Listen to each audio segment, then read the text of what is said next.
Si Lee Seon-hin ay nag-aakala na siya ay may panaginip na may 6 na abis na lalaking Diyos, ngunit isang kamay ang biglang nagbalik sa kanya sa nakakagulat na katotohanan. Pag-ikot ng orasan pabalik sa 30 oras na ang nakalipas, si Lee Seon-hin ay nagpapamahagi ng mga flyer na nag-aanunsyo ng mga promosyon para sa araw ng mga puso. Siya ay nabubuhay sa iba't ibang uri ng part-time na trabaho, ngunit palagi siyang natatanggal dahil sa iba't ibang kakaibang dahilan. Sinusunod niya ang kasabihan na ang buhay ay maaaring bumagsak sa kanya, ngunit hindi nito maaaring kunin ang kanyang karapatan na magdeklara ng digmaan. Para sa kanya, ang pagpuna ay isang paraan ng pagpapahayag ng kanyang saloobin. Sabi niya, nabubuhay lang naman ng isang beses, at kung hindi siya lalaban, wala na siyang matitira pa. Bukod sa trabaho, pati ang pag-ibig ay nagtaksil sa kanya. Si Jiang Shen ay gumagamit ng overtime bilang dahilan para makipag-date sa ibang babae. Pagkatapos niyang buhusan ng tubig sa mukha ang lalaki, pinagbawalan niya itong magpakita ulit sa kanyang buhay. Kabaliktaran sa kahabag-habag na buhay ni Iran, si Xiao Mocheng, ang key prince at manager ng housekeeping department ng hotel sa Haibin Resort, ay laging naghahangad ng pagiging perpekto. Hindi niya pinapayagan ang kanyang mga empleyado na tumaba para mapanatili ang imahe ng hotel. Nang marinig niyang nagreklamo ang isang customer na marumi ang shower head, agad na nagpunta si Xiao Mocheng upang ipaliwanag na ang water filtration system ay inangkat mula sa Germany at may mataas na kalidad na pamantayan. Upang patunayan ito, handa siyang inumin ang buong baso ng tubig sa harap ng customer. Buong-buo siyang nag-claim,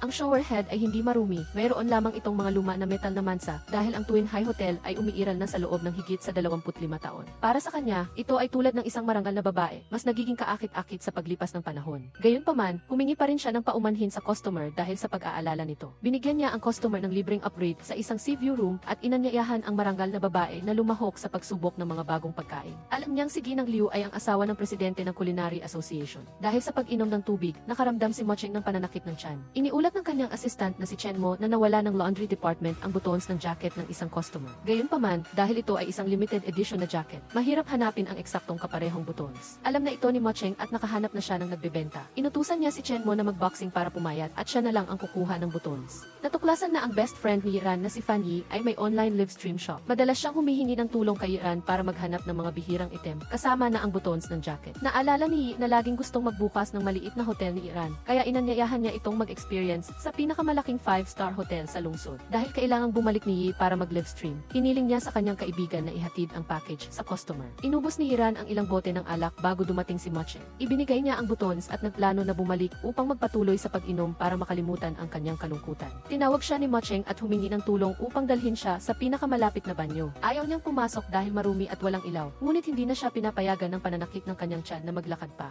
Sinabi niya sa kanyang sarili na hintayin siya at huwag umalis. Biglang nakaramdam si Iran ng pagduduwal at dali-daling tumakbo upang maghanap ng isang puno. Sa loob, hindi na makatawag si Mocheng. Hindi sinasadyang nahulog ni Iran ang kahon ng mga butones sa isang butas. Kailangan niyang gumamit ng patpat upang kunin ang mga ito dahil abuti ng matagal ang paghahanap ng bago. Pagdating niya sa hotel, ibinigay niya ang lahat ng kanyang atensyon sa kanyang mga tauhan. Pagkatapos, bumalik siya sa kanyang silid upang maligo habang patuloy na pinagsasabihan si Iran na hindi tumutupad sa kanyang salita. Hindi niya alam na si Iran ay nasa malapit lamang, masayang nag-enjoy sa 5-star hotel. Iniulat ng receptionist kay Mocheng na nagreklamo ang isang customer na masyadong maingay ang katabing silid, na para bang may sumisigaw na parang multo o umaalulong na parang asong lobo. Inayos ni manager man ang mga buttons, kaya hiniling niya sa direktor na pumunta at lutasin ang issue. Nagpunta si Mocheng at kumatok sa pintuan. Hindi niya inaasahang makikita muli ang babaeng hindi tumutupad sa kanyang salita. Sinubukan niyang pigilan ang kanyang galit at pinagsabihan siya na manahimik. Si Iran na lasing ay hindi makatayo ng tuwid, kaya sumandal siya sa likod ni Mocheng. Binuhat siya ni Mocheng papunta sa kama, at sakto namang nagsuka si Iran sa buong katawan ni Mocheng. Sinubukan ni Mocheng na manatiling kalmado at umalis, ngunit hindi siya pinayagan ni Iran na makatakas. Akala niya ay ang kanyang dating kasintahan si Mocheng, kaya hiningi niya ang kurbata na binili niya. Gumawa ng ingay si Iran at bumagsak muli sa sahig. Binuhat ulit siya ni Mocheng papunta sa kama, ngunit hindi sinasadyang natalisod siya sa bote ng alak. Nang itulak niya si Iran palayo, bigla itong nagising at pinatulog ang tilalaking Skom. Nagkasama sila at natulog hanggang umaga. Nang maramdaman ni Mocheng na hinahawakan siya ni Iran, agad niya itong pinigilan.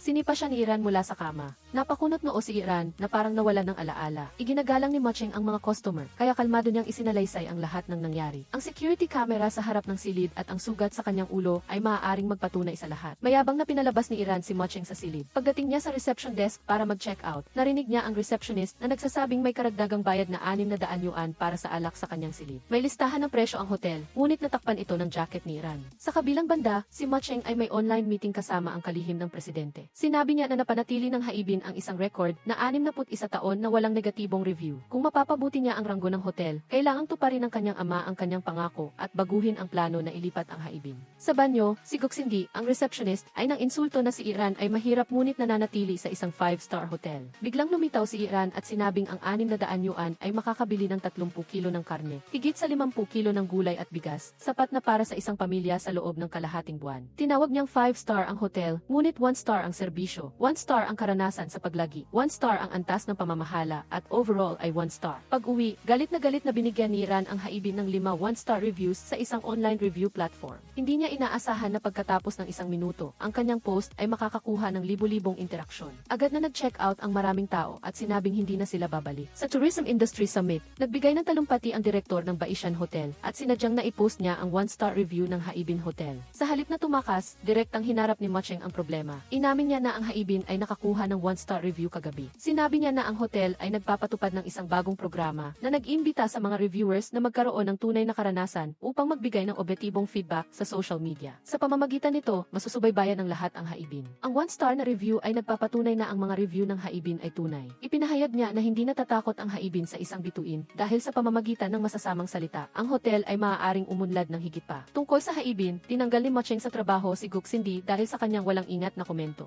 Samantala, nagpapanggap si Iran bilang ekstra na multo sa set ng pelikula. Nakipag-ugnayan si Macheng kay Yi upang makuha ang address ni Iran. Pumasok siya sa set, ngunit hindi siya nakilala dahil sa kanyang makeup bilang multo. Inisip ni Chenmo na nagkakamali ang kanyang amo dahil hindi siya makapaniwala na si Iran ay marunong umarte. Naniniwala si Macheng na angkop si Iran na maging multo. Hindi niya alam na si Iran ay nakaupo sa kanyang paanan. Narinig niyang balak siyang suhulan ni Macheng, kaya akala niya ay gusto pa rin ni Macheng na makatulog sa kanya. Sinadyang tumakas si Iran at inihagis ang props ng ulo ng multo sa kamay ni Macheng na nagpapatakbo sa kanya ng mabilis. Nagkita sila ni Yi at gumamit si Macheng ng hard-to-get tactic. Nagrereklamo na hindi niya direktang humingi ng tawad kay Iran. Naawa si Yi kay Macheng at pumayag na ipaliwanag ang sitwasyon kay Iran para sa kanya. Hindi niya makontak ang kanyang kaibigan, kaya ibinigay niya kay Macheng ang address ng bahay ni Iran. Sinabi niya na kaarawan ni Iran ngayong araw at maaaring maghanda si Macheng ng regalo para ipakita ang kanyang sinseridad. Sa gabi, umuwi si Iran pagkatapos ng isang mahabang araw. Humiga siya sa sofa at nag-order ng isang birthday cake para sa sarili niya. Nang makita niyang mabagal ang delivery staff at humihingi pa ng 5-star review, mariing tumutol si Iran. Ngunit nang malaman niyang kasama ng babae ang kanyang maliit na anak, naantig siya at binigyan niya ang bata ng isang piraso ng cake. Bago pa man maisara ni Iran ang pinto, pumasok si Macheng. Mabilis siyang pumasok sa bahay ni Iran nang hindi nag-aalis ng sapatos. Nagtaka siya kung araw-araw ba ay nasa basurahan siya. Nagpakilala siyang muli, ako ang manager ng housekeeping department ng Haibin Hotel. Yumuko siya upang humingi ng paumanhin sa customer sa ngalan ng kanyang mga tauhan. Ngunit dahil sa pinsala na kanyang ginawa sa kanya, itinuring niyang quits na sila. Inalok niya si Iran ng pakikipagtulungan na maging isang hotel reviewer. Libre niyang ma-enjoy ang lahat ng serbisyo at ang pinakamataas na antas ng hospitality. Bukod pa rito, babayaran niya siya ng $200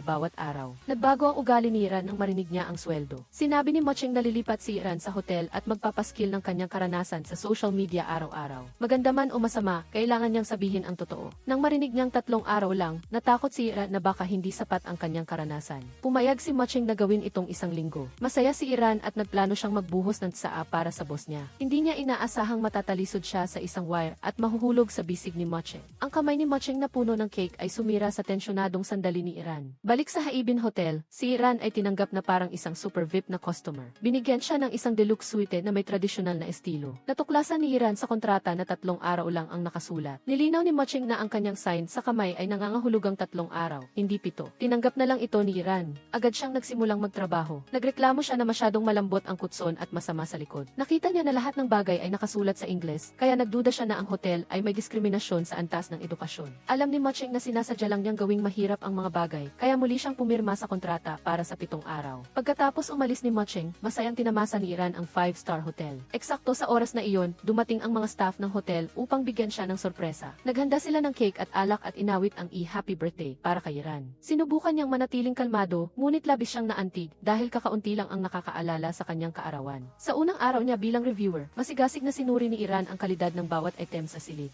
Bumaba siya sa lobby upang tingnan ang buong layout ng hotel, ang disenyo ng malaking lobby, at kung makatwiran ang lokasyon ng mga switch ng ilaw. Sa dining hall, sinuri niya ang kalinisan ng bawat kagamitan at kung ang mga pagkain ay may orihinal na lasa. Nang makita niya si Iran, gumamit si Guk Cindy ng hard-to-get tactic upang humingi ng tawad. Naawa si Iran at humingi ng opinyon ni Macheng. Tutol si Macheng dahil ang malubhang pagkakamali ni Guk Cindy ang nagdulot ng masamang reputasyon sa hotel. Tinanong ni Iran, kapag nagkamali ang isang subordinate, hindi ba responsable ang superior? Bagaman galit siya, ayaw niyang may mawalan ng trabaho dahil sa kanya. Pinaalalahanan niya si Mocheng na kailangan niyang matugunan ang lahat ng kahilingan ng Diyos. Ang amo ay pumunta upang mag-review ng classical music. Hindi napigilan ni Hiran ang kanyang pagkaantok at patuloy na sumasandal sa balikat ni Mocheng. Gayunpaman, gusto pa rin niyang mag-selfie kasama siya upang i-post ang kanyang karanasan sa social media. Sinabi ni Mocheng na balak niyang magbukas ng 2 pribadong concert hall sa hotel. Nang marinig niya ang kumakalam na tiyan ng kanyang amo, nagpa siya si Hiran na dalhin siya sa street food. Ang una ay inihaw na squared meat. Pinayuhan niya ang may-ari na maglagay ng kaunting asin upang mapalabas ang natural na lasa ng karne. Nang makarating sila sa tofu shop, pinuri niya ang lasa, ngunit sinabing hindi ito sapat na mabaho. Ang crispy fried pork belly shop lang ang nakakuha ng mataas na score dahil sinunod nila ang naunang payo ni Hiran. Sa huli, dinala niya si Mocheng sa tanging dumpling shop na kinikilala niya, si Hiran. Naniniwala si Hiran na hindi siya basta-basta nagbibigay ng 1-star review. Nais lamang niyang maging mas totoo at mabuti ang mundo at bawasan ang pagpapaimbabaw. Bago pa man matikman ni Mocheng, sinabi na niya na hindi pantay ang pagkakabalot ng dumplings, mabagal ang serbisyo, at luma na ang mga kagamitan. Nagtaka siya kung paano nakapasa sa review ni Hiran ang lugar na ito. Para kay Hiran, ang mahalaga sa pagkain ay ang pagiging sariwa at masarap at ang serbisyo ay ang pagiging dedikado. Sinubukan ni Mocheng na kumain ng isang piraso at laking gulat niya na iba talaga ang sarap nito. Sinabi ni Hiran na dati ay may homestay ang kanilang pamilya. Kahit maliit lang, sikat na sikat ito. Karamihan sa mga bisita ay bumabalik. Ang basag na plato na ito ay nakasaksi sa panahong iyon ng kaluwalhasyan. Iyon ang unang pagkakataon na tumanggap ang kanilang pamilya ng isang tour group. Matapos malutas ang problema sa kama, agad namang hinarap ni Hiran ang issue ng malaking bilang ng mga pagkain. Nagpa siya ang kanyang ama na dalhin ang lahat doon, ngunit hindi nakahanda ang may-ari ng tindahan. Ang gutom na grupo ng mga bisita ay magkasamang nagbalot ng dumplings ng masaya. Sa pamamagitan ng kwento ni Hiran, naramdaman ni Mocheng ang maaliwalas na kapaligiran. Nang makabalik sila sa hotel, narinig niya ang kwento ni Hiran at nagpa siya siyang magbukas ng kusina para sa mga customer upang magkaroon ng karanasan. Inaasahan niyang sa pamamagitan ng survey na ito, makikipagtulungan ang mga executive ng AC Company sa Haibin Hotel. Ngunit sinabi nila na ang desisyon ay nasa kamay ni Boss Lin na darating mula sa head office. Sa kabilang banda, nakita ni Hiran ang isang matandang lalaki na nagtutulak ng cart at naghintay siya sa elevator. Isang babae ang naunang sumakay sa elevator dahil ayaw niyang maghintay sa isang janitor. Kaya bumalik si Hiran upang tulungan ang matanda na ayusin ang gulong ng kanyang cart gamit ang kanyang tirintas. Tinawag ni Mocheng si Hiran sa silid at sinabi na nagreklamo ang isang customer na sinasakop niya ang elevator at hinaharangan ang daan. Nagreklamo si Hiran na talagang maraming uri ng tao sa mundo. Ngunit para kay Mocheng, ang bawat customer ay nararapat sa nararapat na serbisyo. Tutol si Hiran dahil ang mga tao ay dapat na maunawaan at maging magalang sa isa't isa, lalo na sa mga matatanda. Kung pag-uusapan ang posisyon, siya pa rin ang isang mataas na antas na customer ng Haibin. Nang marinig niyang gusto ni Mocheng na tapusin ang kontrata, kung hindi siya mag-iingat sa kanyang pananalita, sinisiniran si Mocheng dahil hindi nito iginagalang ang kanyang opinyon.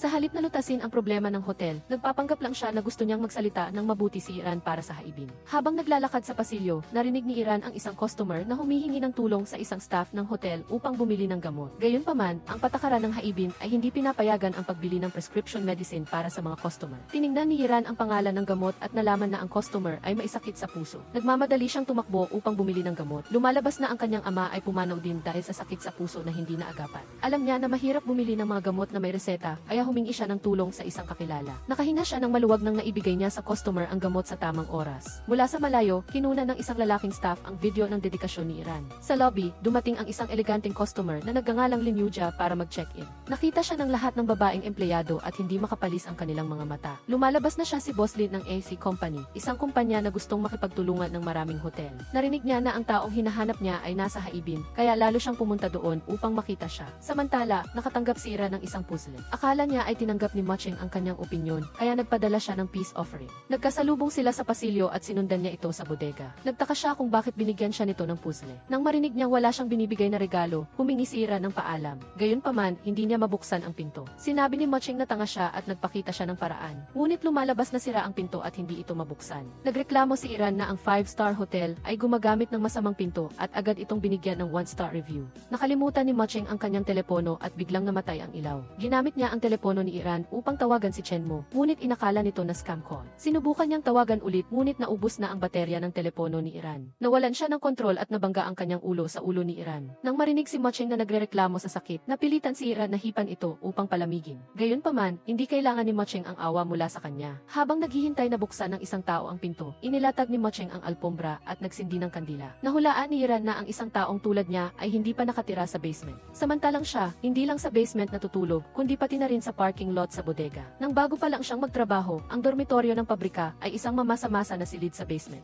Di umano ay napakaraming daga roon kaya't si Xiao Mocheng ay medyo natakot at lumapit kay Iran. Kinuha ni Iran ang pagkakataon na patuloy na ilarawan ang mga ipis. Kinaumagahan, binuksan ng mga maintenance staff ang pinto ng bodega para kumuha ng mga kagamitan at nagulat silang makita si I-boss na natutulog sa tabi ni Iran. Nahihiya silang tumakbo palayo. Hindi nakalimutan ni Xiao Mocheng na paalalahanan ang kanyang mga tauhan na huwag ipagsasabi ang nangyari. Ngunit wala pang isang oras, kumalat na ang chismis. Nagsismisan sila na natulog ang I-boss sa bodega kasama ang isang babae at nagpakasal na at nagkaanak pa. Pagbalik sa kanyang silid, hindi maintindihan ni Xiao Mocheng kung bakit niya niyakap si Iran habang natutulog. Dumating si Chen Mo at sinabing nagkakagulo ang buong hotel sa chismis na lihim na nagpakasal ang I-boss at mayroon silang kambal na anak. Kinu-question ni Xiao Mocheng si Chen Mo kung paano siya nakasama ng matagal nang hindi niya alam ang kanyang sitwasyon. Bakit sa pulong, kinikilala ni Xiao Mocheng si Iran sa bawat tao at kahit na hindi niya sinasadya, pangarapin na umupo siya sa kanyang kandungan. Sa kabilang banda, si Iran ay nahihiya at hindi kayang harapin si Xiao Mocheng. Hindi sinasadya, narinig niya ang isang empleyado na nagngangalang Xiao na nagsasabi na ang I-boss ay hindi lamang kasal kundi mayroon ding kambal na anak. Sa tamang pagkakataon, nakatanggap si Iran ng imbitasyon para sa isang job interview. Nakita niya si Xiao Mocheng sa pasilyo at kaagad niyang tinawag siyang lalaking may dalawang mukha. Nang marinig ito, inabol siya ni Xiao Mocheng upang tanungin kung bakit. Sa lobby ng hotel, tinanong ni Ling Sudong ang front desk tungkol sa isang babaeng nagngangalang Iran. Tinuro ni Guxindi ang taong nasa likod mismo niya. Minadali niyang habulin si Iran. Hinabol niya si Iran sakay ng kotse at pinasakay siya ni Xiao Mocheng sa kanyang sasakyan. Tinanggap na lang ni Iran na turingin siya bilang isang driver at hiniling na ihatid siya sa Huishan Building. Nang marinig niyang hindi niya alam ang daan, nagmaneho na lang siya. Kinuwestiyon ni Xiao Mocheng kung bakit siya irritable sa kanya. Hinamak siya ni Iran dahil ama siya ng kambal, ngunit nagkukunwaring isang single na lalaki. Ipinaliwanag ni Xiao Mocheng na si Iran ang asawa sa chismis. Nang makarating sa Huishan, hindi maalis ni Iran ang seatbelt. Tinulungan siya ni Xiao Mocheng at hindi sinasadyang lumapit ang mukha niya kay Iran. Nataranta si Iran at tumakbo papasok para sa kanyang interview. Pagdating sa hiring company, narinig ni Iran ang boss na sinisigawan ang mga empleyado. Agad siyang napagpasyahang ihar pagtingin pa lang sa kanyang Umamin si Iran na, "Aminado ako na wala pa akong karanasan sa customer service." Ngunit sinabi ng amo na ang karanasan ay kailangang unti-unting makuha. Kung papasok si Iran, kailangan niyang magbayad ng bayad para sa trabaho, bayad sa empleyado, at disinfection fee na nagkakahalaga ng 2,000. Pinalo ni Iran ang mesa at umalis nang hindi man lang nagsasalita. Samantala, dumating si Ling Sudong sa kanyang appointment sa may-ari ng Baisan Hotel na nagngangalang Ling Yishu. Hindi niya inaasahang makikita ang kanyang kaaway dahil ito ang taong nagkamaling ilagay ang kanyang bagahe sa kanyang sasakyan. Nag-order si Ling Yishu ng isang tasa ng chrysanthemum tea para sa kanya upang linisin at palamigin ang kanyang katawan. Nang marinig si Ling Yishu na nag-aanunsyo tungkol sa mga pasilidad sa Baisan, direktang sinabi ni Ling Sudong na mas mahal ang kanilang hotel kaysa sa Tuanhay. Iginiit ni Ling Yishu na sa mundong ito, hindi ka makakabili ng magandang kotse sa murang halaga. Sa kabilang banda, naniniwala si Ling Sudong na ang kotse ay isa lamang sasakyan kaya't dapat siyang magtipid sa gasolina. Nagtaka siya kung sinadya siyang pahirapan ni Ling Yishu matapos ang hindi magandang pagkikita nila. Nagpasya siyang huwag tanggapin ang kaso ng Danyang Pharmaceutical. Pagbalik sa Tuanhay, sa wakas ay nakita rin ni Ling Sudong si Iran. Hindi niya inaasahan na ang dating matabang Ling Sudong ay isa na ngayong gwapong Ginoo. Tiningnan ni Ling Sudong ang mukha ni Iran at hinulaang nabubuhay siya ng maayos. Ibinunyag ni Iran na kumakain, umiinom at nananatili siya ng libre sa hotel na ito. Hindi lamang siya tinatrato bilang isang premium na customer, ngunit ang kanyang pang-araw-araw na sweldo ay kinakalkula sa $. Bigla niyang naalala na kailangan niyang pumunta sa isang bachelor party, kaya isinama niya si Ling Sudong.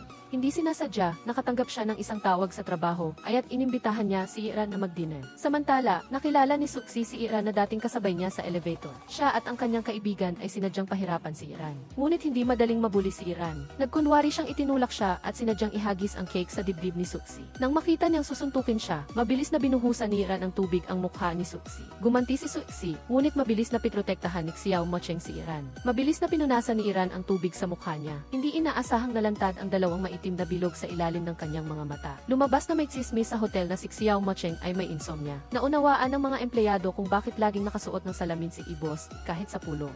Sigurado si Guxindi na si Iran ang katapat ng T-boss. Nagkataon na nakita niya ang larawan na kinuha ng kanyang kasamahan na nagpapakita kay Iran na tumatanggap ng pera mula sa isang customer. Nang makita ang I-boss, inakusahan ni Guxindi si Iran na tumatanggap ng tip mula sa isang lalaking customer. Bago pa man matawagan ni Xiao Mocheng si Iran, dumating na siya. Alam ni Iran na ayaw niyang kausapin siya, kaya naghanda siya ng isang apology letter para sa kanyang mga ginawa sa bachelor party. Ipinakita ni Xiao Mocheng ang larawan at tinanong kung tumanggap siya ng pera pera mula sa customer. Ipinaliwanag ni Iran na tinanggap lamang niya ang eksaktong halaga ng gamot na binili niya para sa kanila. Tungkol naman sa party, hindi niya kinaya ang labis na ginawa ni Suksi. Sinabi ni Xiao Macheng na mula nang dumating si Iran sa hotel, araw-araw, nababaliw siya ng hindi bababa sa isang beses. Ipinaalala niya sa kanya na ang Tuan Hai ay isang 5-star hotel, hindi isang maliit na motel kung saan magagawa niya ang anumang gusto niya. Naniniwala si Iran na bagaman maliit ang isang motel, nagbibigay ito ng pakiramdam ng init. Hindi nagbabayad ang mga customer para sa kagandahan ng interior design, kundi para sa kaligayahan at pakiramdam na gusto nilang bumalik muli. Idiniinig si Xiao Macheng na nagbayad siya kay Iran hindi para magdulot ng karagdagang gulo. Dahil wala siyang prinsipyo, nagpa siyang tapusin ang kontrata. Nang umalis siya, nakita niya ang linyang, "Salamat sa pagpapatawad sa aking pagkakamali." Hinabol niya si Iran at nakita siyang hindi nag-iingat habang tumatawid at nakita ang isang kotse na papunta sa kanya. Tinulungan niya si Iran pero nahuli siya. Nagpunta si Lin Sudong sa tindahan ng snail noodles. Sinumbatan ni Lin Sudong ang kanyang ate na mula pagkabata ay kapag malungkot, walang pigil siyang kumakain. Ibinahagi ni Iran na ito ang unang pagkakataon na nagtrabaho siya sa industriya ng hotel. Sa unang pagkakataon, naramdaman niyang napakalapit ng kanyang pangarap at biglang lumiwanag sa harap ng kanyang mga mata. Ngunit nang lumapit siya, nasaktan siya. Naniniwala si Lin Sudong na ang kumikinang na bagay ay hindi ang pangarap kundi ang taong humahabol dito. Kinabukasan, pumunta si Lin Sudong sa Tuan Hai para makipag-usap sa Danyang Pharmaceutical tungkol sa kooperasyon. Nakilala ni Xiao Macheng na siya ang taong nagligtas kay Iran. Narinig niya na plano ng Danyang Pharmaceutical na palawakin ang kanilang tauhan, kaya ang conference room at banquet hall ng Tuan Hai. Ang mga ito ay ganap na nakakatugon sa mga pangangailangan ng inyong kumpanya. Inihayag ni Lin Sudong na lihim siyang nanatili sa Tuan Hai sa loob ng ilang araw at medyo nasisiyahan siya sa lugar. Pumayag siya na makipagtulungan sa kondisyon na kailangang anyayahan si Iran na bumalik bilang tagapagsuri. Siya na ang bahala sa lahat ng gastos niya at maaaring mag-sign ng kontrata kaagad. Biglang tumanggi si Xiao Macheng dahil tapos na ang oras ng karanasan ni Iran.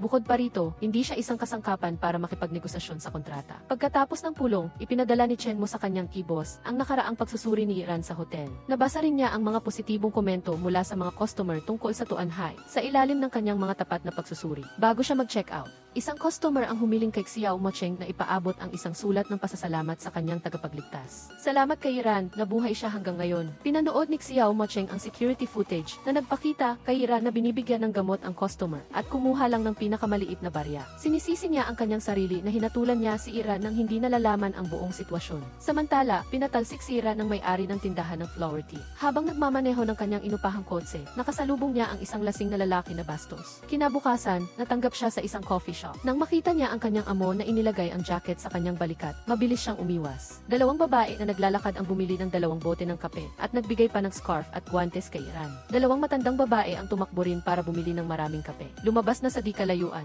Sinusundan ni Xiao Macheng si Iran, kaya't umupa siya ng mga tao upang bumili para sa kanya. Nang malaman ni Iran, sinabihan niya si Xiao Macheng na huwag mag-aksaya ng oras sa mga walang saysay na bagay. Nang gabi, si Xiao Macheng mismo ang naging customer ni Iran. Nang makita niya na sinubukang abusuhin ng amo si Iran, mabilis siyang dumating upang turuan ito ng leksyon. Tinanong ni Iran, "Kailangan mo ba akong mawala ng trabaho para lang maging masaya?" Agad na binayaran ni Xiao Macheng ang isang buwang sweldo ng amo at dinala si Iran. Inamin niya na ang mga customer ay hindi nagbabayad para sa luho, kundi para sa isang hindi malilimutang karanasan. "Iran, formal kitang inaanyayahan na bumalik sa Tuan Hai." Gayunpaman, hindi kailangan ni Iran ang awa at ayaw niyang maging problema para sa kanya. Inakala niya na hahabulin siya ni Xiao Macheng, ngunit hindi man lang siya lumingon. Sa daan pa uwi, nagulat si Iran nang makitang hinabol siya ni Xiao Macheng habang may hawak na karatula na humihingi ng tawad. Nangako siyang seryosong susuriin ang kanyang sarili at susubukang magbago. Ang lahat ng nasa sasakyan ay humanga kay Iran dahil hinahabol siya ng isang gwapong lalaki. Nang bumaba si Iran, hawak niya ang huling karatula na nagsasabing, "Salamat sa pagpapatawad sa akin." Samantala, pumayag si Lin Sudong na makipagtulungan sa baisan dahil pumayag si Ling Yishu na i-hire si Iran. Tinawagan niya si Iran para ibalita ang magandang balita, ngunit laking gulat niya nang malaman na bumalik na siya sa Tuan Hai. Nagkataon na nakilala niya ang isang taong nagkunwaring lasing at nagkunwaring customer para lang magloko. Direktang inihagis ni Iran ang mansana sa kanya. Sa pagkakataong ito, isang customer ang niloko sa pag-ibig at gustong tumalon mula sa building. Tumakbo si Iran para pigilan siya at sinabing hahayaan niyang mauna siya sa kamatayan.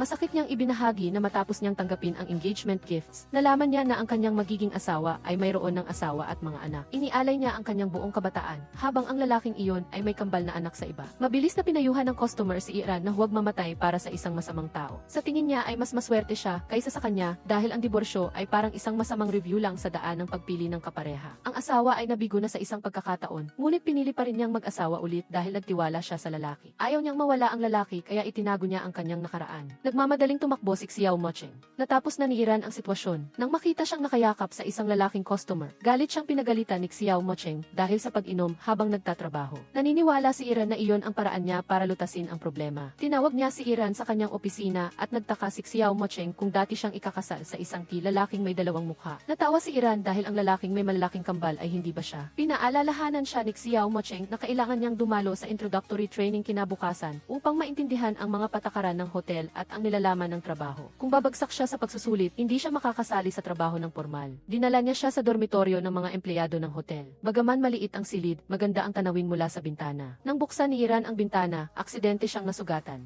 Nag-alala si Xiao Mocheng, mabilis siyang nag-disinfect at nag-bandage ng sugat niya. Sakto, mayroong fireworks display sa labas na nagpaganda sa gabi. Sa training, binawasan ng guro ang puntos ni Iran dahil pumasok siya ng 2 minuto lang ng mas maaga. Nang makita si Iran na nag-iisip ng English name, sinabi ni Xiao Mocheng na kakailanganin lang niya ito kapag formal na siyang nagtatrabaho. Nang marinig niyang kumpiyansa siyang makakapasa sa assessment exam, pinaalalahanan siya ni Xiao Mocheng na ang English ay isa ring kinakailangan kasama ng profesionalismo at kaalaman sa hotel. Hiniling niya na gabi-gabi pumunta siya sa kanyang silid upang kumuha ng pagsusulit. Pagdating sa opisina ng T-Boss, kumpiyansang sinagot ni Iran ang mga tanong tungkol sa serbisyo ng hotel. Nag-practice pa siya habang nagpapaliwanag para makita niya. Ngunit para sa isang taong may obsessive-compulsive disorder, hindi pinayagan ni Xiao Mocheng na ilagay ang tasa ng kape nang nakatagilid at inayos ang kanyang mga libro. Pinilit niya si Iran na mag-aral magdamag dahil kabisado na niya ang lahat ng teorya, ngunit mali ang kanyang pagpapakita. Ibinunyag ni Iran na hindi niya sinasadyang tiklupin ang isang pahina sa tumpok ng kanyang mga libro. Hindi kinaya ni Xiao Mocheng at binuklat niya ang bawat libro.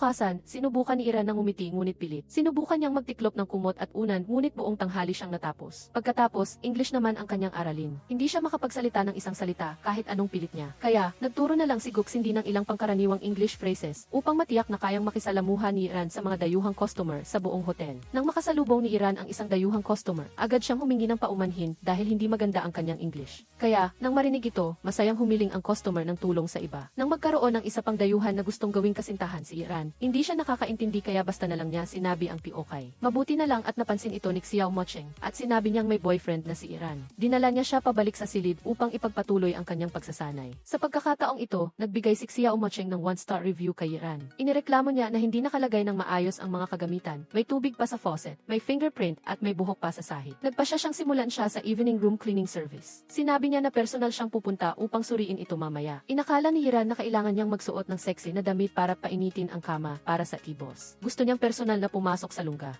ang leon upang ibunyag ang mukha ng lalaking may dalawang mukha na si Xiao Mocheng. Inilagay niya ang kamera at nag-pose sa kama. Dumating si Xiao Mocheng para mag-inspeksyon at tinanong siya kung anong pakana ang gagawin niya. Nagmamadaling naghubad si Iran at hinila siya sa kama. Ngunit, gumulong sila at bumagsak sa sahig na masakit kay Xiao Mocheng. Galit na tinawag ni Xiao Mocheng si Xiao Lu upang ipaliwanag ang tungkol sa evening room service. Lumabas na ito ay ang oras mula sa takip silim kung saan ang mga empleyado ay mag-aayos ng silid ayon sa gusto ng mga customer. Hiniling ni Xiao Mocheng kay Xiao Lu na turuan si Iran upang siya ay makapag-inspeksyon kinabukasan. Pinarusahan din niya si Iran na kabisaduhin ang lahat ng bus stops malapit sa hotel. Pilit siyang bumangon, ngunit hindi siya makalakad ng normal. Pagbalik sa opisina ng mga empleyado, sinisiniran si Xiao Mocheng na mayabang at kumilos na parang siya ang may-ari ng hotel. Laking gulat niya nang sinabi ng kanyang kaibigan na ang Tuan Hae ay pag-aari ng pamilya niya. Tinawag siya ni Iran sa opisina at sinabi ni Xiao Mocheng na lihim siyang dumalo sa Baisan Hotel Appreciation Event. Naghanda siya ng damit para sa kanya. Biglang lumapit si Iran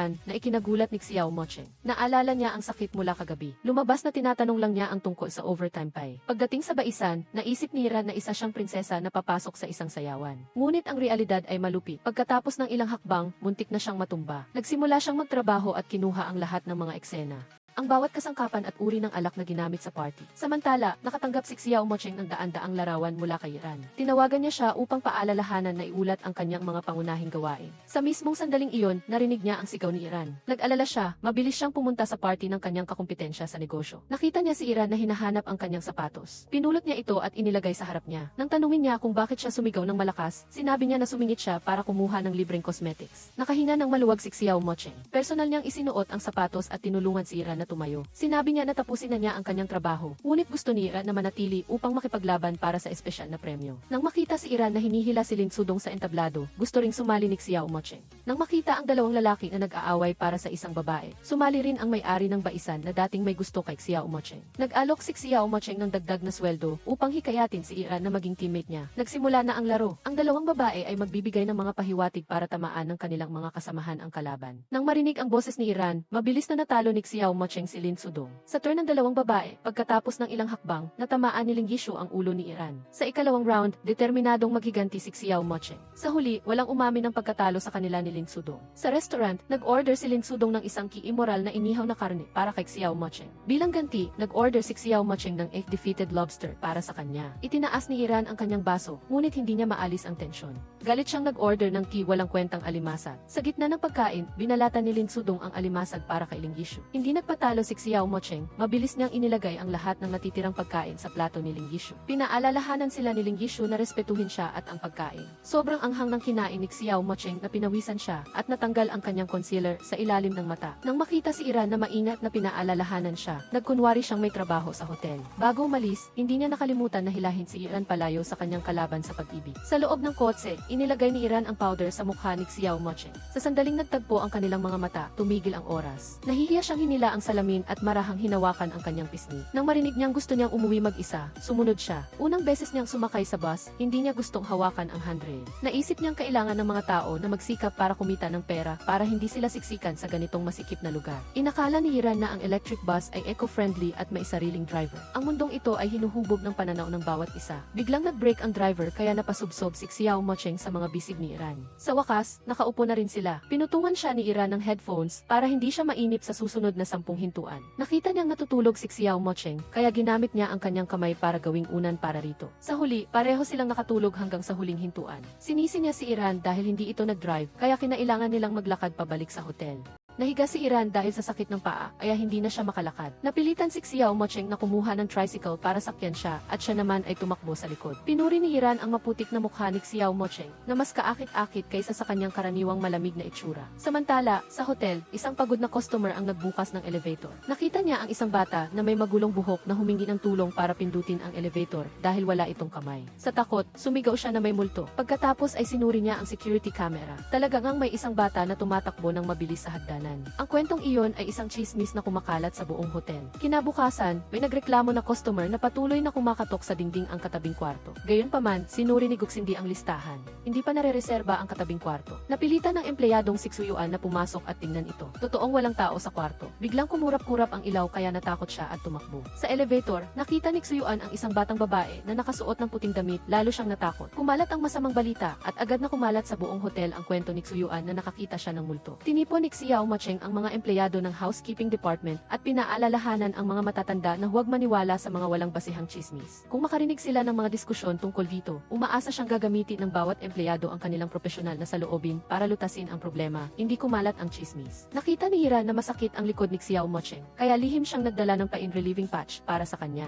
Nang makita niyang nakaupo si Xiao Mocheng sa likod, nagkunwari siyang manghihiram ng libro. Nakita ni Xiao Mocheng ang aklat na The Overthinking Pig na akmang-akma kay Iran. Nang ayusin niya ang mga libro, natuklasan niya ang kahon ng pain-relieving patch para sa pananakit ng likod. Hindi pa siya gaanong naiiyak sa tuwa nang maramdaman niya ang pangangati sa lugar na nilagyan niya ng patch. Tinawag niya si Chenmo para tawagin si Iran at nalaman niyang naglilingkod pala ito sa kwarto ni Xiaolu. Samantala, nagrenta pa rin si Xiaolu ng kwarto sa Tuyen Hai at naghanda ng romantikong hapunan para kay Iran. Nagkunwari si Iran na inosente, agad niyang hinati ang hugis pusong steak. Ginamit niya ang takip para takpan ang mga kandila. Pagdating sa cake, mabilis din niyang hinati ang hugis pusong cake sa apat. Nagplano si Xiaolu na magtapat ng kanyang damdamin nang biglang kumatok si Xiao Mocheng sa pinto. Nagkunwari siyang mag-aayos ng mga plato para sumugod at hipan ang natitirang kandila. Humingi siya ng paumanhin sa customer dahil ang mga empleyado ng Tuyen Hai ay hindi nagbibigay ng espesyal na serbisyo. Nang makita niyang nangangati si Xiao Mocheng habang nagsasalita, tinulungan siya ni Iran. Pinaalalahanan siya ni Xiao Mocheng na nasa oras sila ng trabaho kaya kailangan niyang hilahin ang empleyado palayo. Inutusan niya si Iran na mag-inventory sa bodega na siyang dahilan kung bakit hindi na siya nakipagkita kay Xiaolu. Sinisi ni Iran si Xiao Mocheng dahil ginagamit nito ang trabaho para sa personal na paghiganti. Sinabi niyang pumunta siya sa kwarto ni Xiaolu para magtrabaho, hindi para sadyang makinabang. Nang bigla siyang makarinig ng kakaibang iyak, nasabik si Iran na maghanap ng multo. Narinig niya ang tunog mula sa likod ng kurtina. Lumabas na mayroong isang kwarto na hindi pa natatapos ang construction.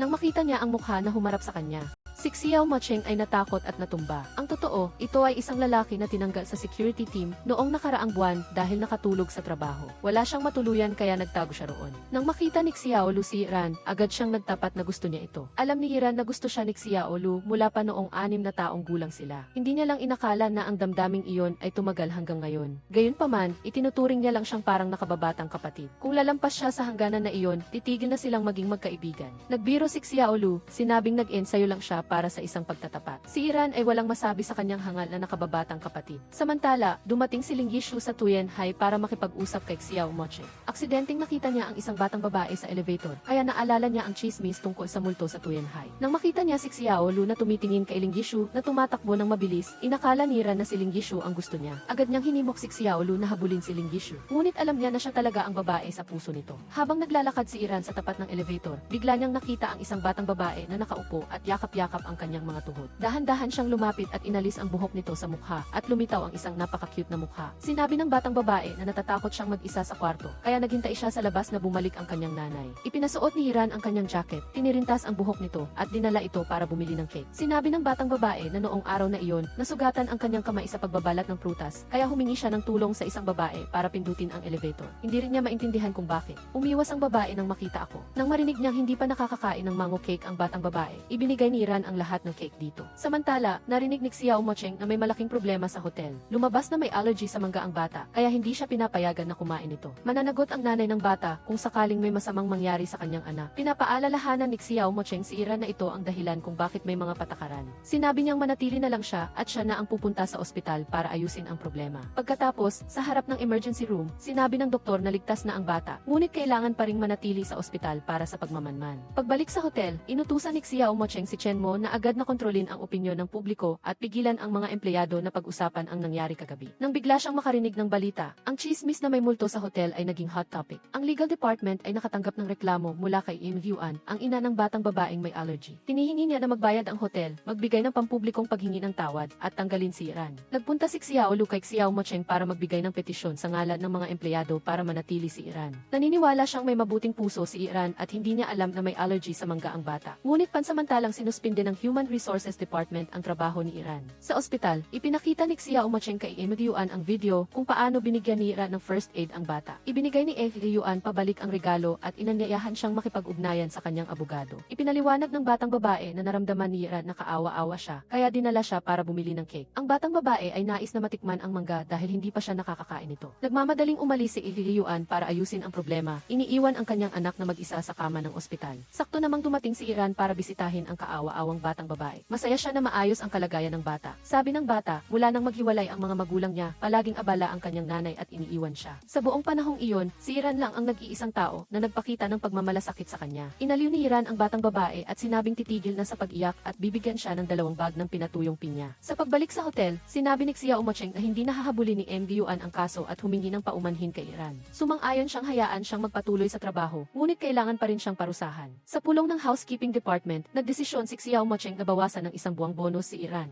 Ngunit inanunsyo niya rin na tumaas ng 17% ang kita ng hotel kumpara sa nakaraang taon. Ito ay bunga ng pagsisikap ng bawat departamento, kaya dinoble ang bonus. Sakto namang nakatanggap si Iran ang tawag mula sa nursing home na nagsabing hindi nila makita ang kanyang lola. Nagkasama si Xiao Mocheng at Iran para hanapin ang lola sa paligid ng lumang bahay. Sa wakas, nakita siya ni Iran, tinatawag siya para kumain ng dumpling bilang pagdiriwang ng bagong taon. Lola, ako po si Ranran. Ngunit dahil sa dementia, hindi niya na nakilala ang kanyang apo. Pinakiusapan ni Iran ang lola na lumingon at kilalanin siya kahit isang beses lang. Pagbalik sa nursing home, humingi ng paumanhin ang nurse dahil nag-iwan siya para kumuha ng pagkain kaya nawala ang lola. Ibinigay ng nurse kay Iran ang kahon ng dumpling na mahigpit na hawak ng lola sa kanyang kamay. Nakikipag-share ng dumpling kay Xiao Mocheng. Naalala ni Iran ang mga araw na buhay pa ang kanyang tatay, na siyang gumagawa ng dumpling tuwing bagong taon. Matapos mamatay ang kanyang tatay, nagkasakit ang kanyang lola. Dahil bata pa siya noon, hindi pa siya marunong magluto. Samantala, sarado ang lahat ng restaurant dahil sa bagong taon. Kaya naman, magkayakap na umiyak ang maglola dahil dahil sa gutom. Hiling niya lang na gumaling ang kanyang kaisa-isang kamag-anak, ngunit palaging nag-aalala ang kanyang lola dahil hindi niya napapakain ang apo ng dumpling tuwing bagong taon. Ibinahagi niya na ang lola niya ay dating regular na customer ng homestay. Nakita ng kanyang tatay na wala itong anak kaya pinatuloy niya. Sa paglipas ng panahon, naging kaisa-isang pamilya sila ng bawat isa. Kung hindi dahil sa lola niya, hindi siya magiging matatag hanggang ngayon. Lumuluha si Xiao Mocheng habang naaalala ang sandali ng sabihin ng kanyang tatay na hindi na babalik ang kanyang nanay. Kumain lang siya para alagaan ang sarili. Nang magising siya, nakita ni Iran na nasa guest room siya. Nagmamadali siyang nagsuot ng sapatos, binati si Xiao Mocheng ng good morning at mabilis na tumakbo pabalik sa dormitory. Sa staff room, tinanong ng tatlong empleyado si Iran kung ano ang relasyon niya sa kanilang boss. Sinabi nilang nalasing si Iran kagabi at binastos si Xiao Mocheng buong gabi. Humingi siya ng guest room at pinilit ang boss na personal na magbigay ng housekeeping services. Nang gabing iyon, pumayag si Xiao Mocheng, kinumbinsi siya at binuhat siya papunta sa kama. Ngunit hindi siya pinayagan ni Iran na umalis at mahigpit siyang niyakap para makuha ang init ni Xiao Mocheng. Sinabi ng lahat na pinilit pa niya ang boss na ayusin ang mga bedsheet, maghanda ng tubig sa banyo at maghugas ng kanyang buhok. Gayunpaman, si Xiao Mocheng ay walang reklamo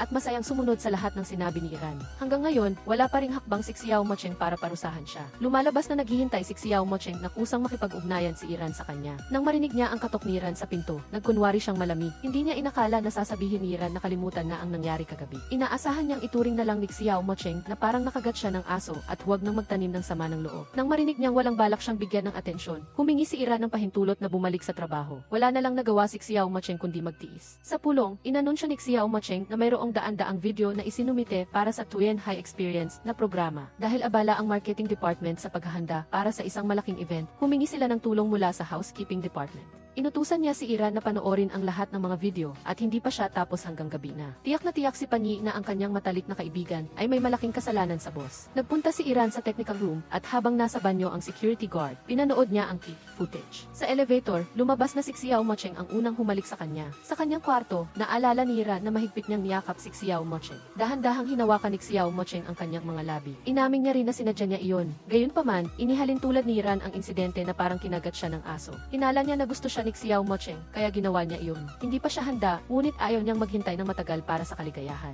Siya ang unang tumawag kay Xiao Mocheng, ngunit dali-dali niyang pinutol ang tawag dahil hindi niya alam kung paano magsimula. Nang makita niyang tumatawag siya pabalik, nagmamadali niyang pinatay ang telepono. Kaya si Xiao Mocheng ay nagalit na lang sa upuan. Kinabukasan, nakita ni Xiao Mocheng si Iran na kusa siyang nilapitan, kaya nagpanggap siyang malamig. Nang marinig niyang nag-aalangan si Iran, sinabi niya na abala siya. Ngunit sa totoo lang, gusto niyang sabihin ni Iran kung ano ang nasa isip niya. Gayunpaman, hindi pa rin alam ni Iran kung paano magsimula. Sa lobby, isang celebrity ang nagrenta ng kwarto sa Tuyen High. Nakilala ni Guxindi si Biila, na isang sikat na astrologo na may mahigit 1 milyong followers sa social media. Ngayon, sa Tuyen High Restaurant, nakita ni Xiao Mocheng si Iran na nagla-lunch kasama si Xiao Lu. Sakto namang kailangan niyang imbitahan si Ling Yishu na kumain, kaya nakisabay na rin siya sa kanilang lamesa. Natuklasan ni Iran, ang babae sa katabing lamesa ay nakatitig kay Xiao Mocheng. Nang marinig ni Iran ang mga kwento ni Xiao Lu tungkol sa kanilang kabataan, naalala rin ni Ling Yishu na natutulog sila sa tabi ng kama sa kindergarten ni Xiao Mocheng. Naka-split crotch na pantalon pa ito at nakikita ang ilang nuna sa kanyang puwet. Sinabi ni Xiao Lu na nagsuot din siya ng parehong pantalon kay Iran. Nagalit si Xiao Mocheng at Iran, kaya humingi sila ng paumanhin at naunang bumalik sa hotel. Ngunit dahil puno ng bulaklak ang pinto ng kwarto ni Biila, sinabi ni Xiao Mocheng na ilagay niya ang mga ito sa loob ng kwarto para hindi maabala ang ibang mga customer. Humingi ng paumanhin si Biila dahil may allergy siya sa pollen, ngunit ayaw niyang bigyan ang kanyang mga tagahanga. Humingi si Xiao Mocheng ng address para ipadala ang mga ito para sa kanya. Humingi si Biila ng tulong kay Xiao Mocheng na hanapin ang kanyang nawawalang hikaw sa loob ng kwarto. Sinamantala niya ang pagkakataong hindi nakatingin si Xiao Mocheng at bigla siyang niyakap ng mahigpit. Sa labas, nakita ni Iran na may customer na nang istorbo kay Xiao Mocheng. Agad siyang tumakbo at sinipa si Biila para matumba ito sa sahig. Nang marinig niyang humihingi ng paumanhin si Xiao Mocheng para kay Iran, hindi nagalit si Biila dahil siya ang naunang nanggulo sa kanya. Humingi siya ng paumanhin dahil kamukha ni Xiao Mocheng ang kanyang matalik na kaibigan. Paglabas, sinabi ni Iran na masyadong mapagbigay si Xiao Mocheng na parang isang central air conditioner. Matapos ang isang gabing walang tulog sa pag-evaluate ng mga video, sa wakas ay nakahiga na si Iran sa kama. Sakto namang nakatanggap siya ng tawag mula kay Chenmo na humihingi ng pabor na dalhin ang dokumento sa kanilang boss. Nang dumating siya para ibigay ang mga dokumento kay Xiao Mocheng, inanyayahan siya nito na pumasok sa kwarto.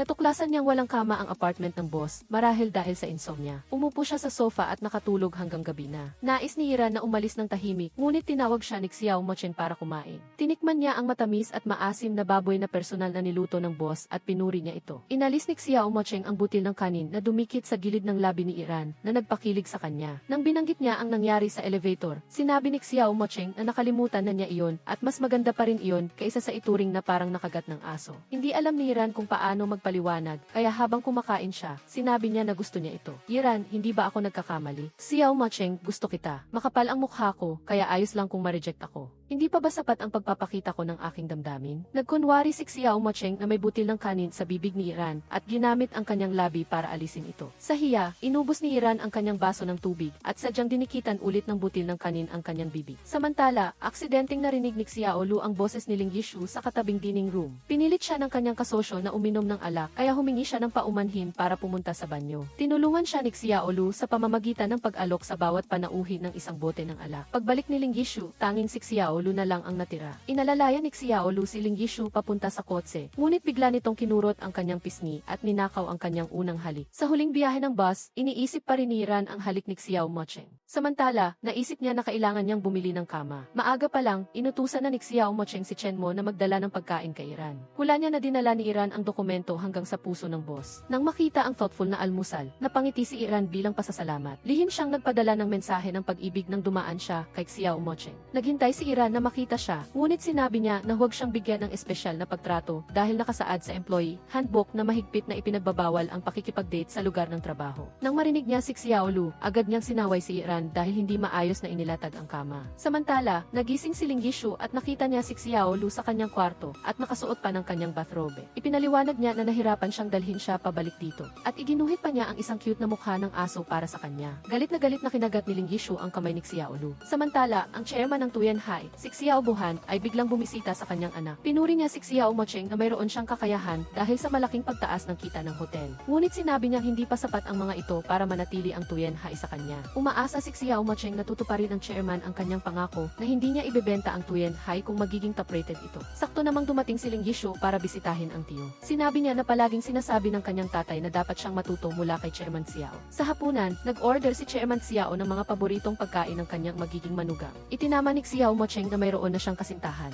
Hindi nag-aalala si Chairman Xiao. Ang kailangan mo lang tandaan ay tanggap ko lang si Ling Yishu bilang aking manugang. Naalala ni Xiao Mocheng na mula pagkabata, palagi niyang sinusunod ang mga utos ng kanyang ama. Gayunpaman, gusto niyang siya ang magdesisyon sa kanyang kasal. Hinabol ni Ling Yishu si Xiao Mocheng at sinabi niya na hindi siya nito nirerespeto. Tinanong siya ni Xiao Mocheng kung alam ba niya kung ano ang pakiramdam ng pagmamahal. Naalala ni Ling Yishu ang sinabi ni Xiao Lu na bibilis ang tibok ng puso mo kapag malapit ka sa taong mahal mo. Agad niyang sinubukan, ngunit wala siyang naramdamang pag-ibig para kay Xiao Mocheng. Hindi siya naniwala at akmang hahalikan siya. Nang dumaan si Iran at binato si Ling Yishu ng mop. Pinaalalahanan niya na isa itong hotel, hindi lugar para makipag-date. Sinubukan ni Xiao Mocheng na magpaliwanag. Subalit, hindi siya pinakinggan ni Iran. Sa pasilyo, nakita ni Iran ang isang bisita na malapit ng manigarilyo, kaya tumakbo siya palapit at inilagay ang candy sa bibig nito. Inanyayahan niya ang bisita na magtungo sa smoking area sa labas para maiwasan ang paninigarilyo sa loob at hindi maapektuhan ang ibang tao. Ipinunto rin ni Iran na mapanganib ang paninigarilyo, lalo na para sa mga nakatatanda. Nagalit si Xiao at nanginginig sa galit at inutusan niya ang kanyang assistant na tawagan ang hotel manager. Sinabi ni Iran na ang kanyang amo ay napaka-prinsipyo rin. Mabilis na lumapit si Xiao Mocheng at pinapunta si Iran sa ibang trabaho. Pinilit ni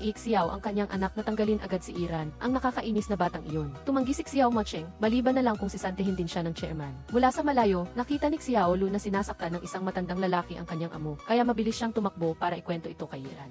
Nang marinig niyang may nang-aapi sa kanyang kasintahan, buong tapang na kinuha ni Iran ang isang bote ng alak bilang sandata. Nang makita ni Xiao Mocheng na sumugod ang kanyang kasintahan sa silid, mabilis niya itong pinigilan. Nang marinig ni Iran ang salitang chairman, agad siyang huminto at ibinigay ang bote kay Xiao. Sa eksaktong sandali na iyon, dumating si Chen Mo kasama ang Human Resources Director upang tulungan si Xiao Mocheng. Nagulat sila nang makita ng personal ang chairman. Inutusan ni Xiao ang Human Resources Director na alisin agad si Iran. Tutol si Xiao Mocheng at pinilit ang lahat na lumabas. Tinanong ni Xiao si Xiao Mocheng kung bakit niya ipinagtanggol ang batang babae. Sinabi ni Xiao Mocheng na igalang siya ni Xiao at hindi na siya magiging isang masunuring tau-tauhan. Sa pasilyo, sinisi ni Iran si Xiao Lu dahil sa pagkawala ng kanyang punto sa harap ng chairman. Pagdaan niya sa isang pamilya, bigla niyang napansin na ang babae ay ang kanyang ina. Habang Habang naglilinis, aksidenteng nahawakan ng isang batang babae na nagngangalang Kiao Kiao ang cart na may gamit. Sumang-ayon si Iran na tulungan siyang labhan ito, ngunit kailangan ni Kiao Kiao na isuot ito sa labas para magpakuha ng litrato. Nang marinig ng ina ni Kiao Kiao ang anak na sumisigaw sa staff ng hotel, pinayuhan niya ito. Gayunpaman, mapang-abuso si Kiao Kiao at gustong panagutin ang staff hanggang sa huli. Nang makita niya ang manager, agad niyang inireklamo si Iran.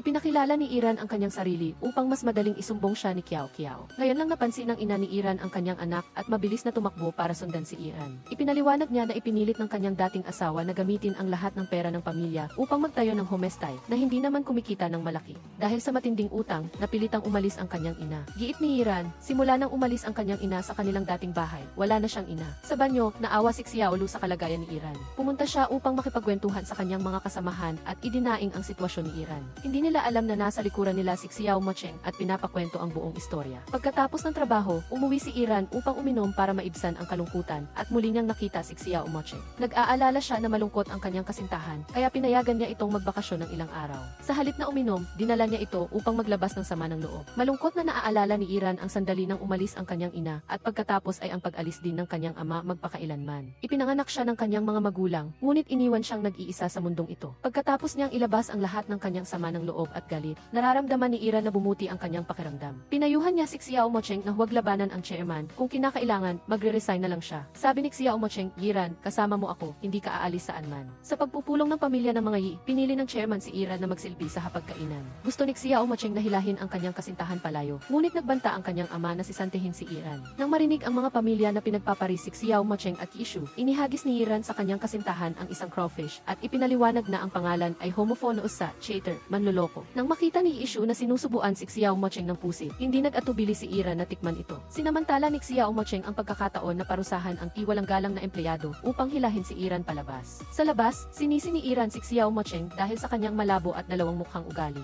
Ito ang nagpakomplika sa sitwasyon. Alam ni Iran na hindi siya gusto ng ama ni Xiao Mocheng, ngunit wala silang dapat ikahiya dahil tapat ang kanilang relasyon. Nang marinig niyang humingi ng kaunting panahon si Xiao Mocheng, bigo siyang umalis. Nang makipagkita si Iran sa kanyang ina, sinabi nitong kailangan nilang umuwi kinabukasan at maaaring hindi na sila babalik. Naalala ni Iran kung gaano kahusay ang kanyang ina sa biglaang pag-alis. Kung tahimik siyang umalis 25 taon na ang nakakaraan, hindi na rin niya kailangang magpaalam ngayon. Gusto ng ina ni Iran na sumama siya upang mabawi ang kanyang pagkakamali sa nakalipas na mga taon. Humingi ng paumanhin si Iran dahil huli na ang lahat. Ibinigay niya pabalik sa kanyang ina ang isang lollipop na pareho sa regalong iniwan nito. Iyon din ang huling kabutihan na maibibigay niya sa kanyang ina. Bago umalis, umaasa pa rin ang ina ni Iran na makikita niya ang kanyang anak. Ngunit hiniling lang ni Iran kay Xiao Mocheng na bigyan ang kanyang ina ng isang kahon ng mga alaala. Sa hotel, natagpuan ni Iran ang isang sulat na iniwan ng kanyang ina habang naglilinis. Iran, I'm sorry for being selfish. Hindi kita mabibigyan ng perpektong buhay. Sinubukan ko, ngunit hindi ito nagbunga. Kung nagpakasal ako para sa kaligayahan, ganoon din ang paghihiwalay. Paulit-ulit kaming nag-aaway ng iyong ama, kaya hindi na kami maaaring manatili sa isang bigong kasal na magiging sanhilang ng aming pagdurusa. Nang wala na akong matatakbuhan, wala akong lakas ng loob na isama ka. Hindi ko ipinagtatanggol ang aking kapabayaan at hindi ako umaasang mapapatawad mo ako. Ngunit, Yiran, pakiusap, wag mong pagdudahan ang pag-ibig ko sa iyo. Aksidente niyang nakita si Ilalala na may dalang korona ng bulaklak sa rooftop. Nagmamadaling tumakbo si Iran upang pigilan siya dahil akala niya ay magpapakamatay ito. Sinabi ni Lalala na sa rooftop na iyon, nakilala niya ang kanyang unang pag-ibig 3 taon na ang nakalilipas. Nagkaroon sila ng maikli ngunit maligayang mga sandali. Ngunit pagkatapos umalis sa Tuenhoy, bigla itong nawala. Tinanap niya ito sa loob ng 3 taon ngunit walang nakitang bakas. Kaya nagpa siya siyang mag-move on sa lugar kung saan sila unang nagkita. Upang tulungan sila Lala, lumapit si Iran kay Xiao Mocheng upang magpatulong sa paghahanap sa isang wedding planner na nagngangalang Jia Wei na nagstay sa hotel 3 taon na ang nakalilipas. Ngunit sinabi ni Xiao Mocheng na labag iyon sa patakaran ng hotel at dapat maghanda na lang si Iran para sa kanyang paparating na pagsusulit. Ngunit nais ni Iran na tulungan sila Lala na mahanap ang sagot dahil hindi dapat maging malabo ang pag-ibig. Kinabukasan, natagpuan na ni Xiao Mocheng si Jia Wei bago pa man umalis sila Lala sa Tuenhoy. Lumabas na alam ni Jia Wei na mayroon siyang muscle atrophy, kaya tahimik siyang nawala sa buhay nila Lala. Ngunit walang pakialam sila Lala sa kanyang sakit, ang mahalaga ay kasama niya ito. Iyon ang kagandahan ng pag-ibig. Habang naglalakad sa tabing dagat, binigyan ni Xiao Mocheng ang kanyang kasintahan ng isang card para sa isang bagong bukas na resort project. Gusto niyang magpahinga ng maayos si Iran at hayaan siyang asikasuhin ang lahat. Kinabukasan, narinig ni Xiao Mocheng ang balita na sinusundan ni Xiaolin si Iran sa resort. Hindi siya mapakali at nagpa siyang pumunta doon.